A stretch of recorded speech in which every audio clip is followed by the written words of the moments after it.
Oh, love. Ba't parang malungkot ka? Hindi ka ba masaya? Alis na ulit ako. Ganito na. Love, di ba 2 years ulit yun? Oh, 2 years. Bakit? Baka pwede naman mag-request sa'yo, love. Request? Sige, ano yun? Love, baka pwedeng umupa muna kami ng anak mo sa iba bago ka umalis. Bakit, love? May problema ba? Love, alam mo naman kung paano magsalita ang nanay mo, di ba? Total, 5 taon din ako nagtiis.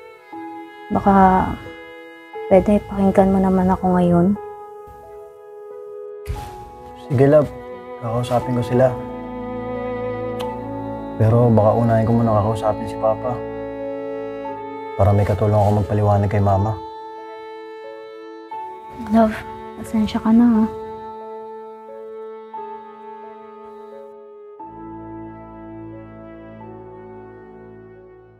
Basta, ako nang bahala magpapaliwanag sa nanay mo na lahat. Oh, ano meron? Oh, ito na pala nanay mo. Ano po? Dito ka muna.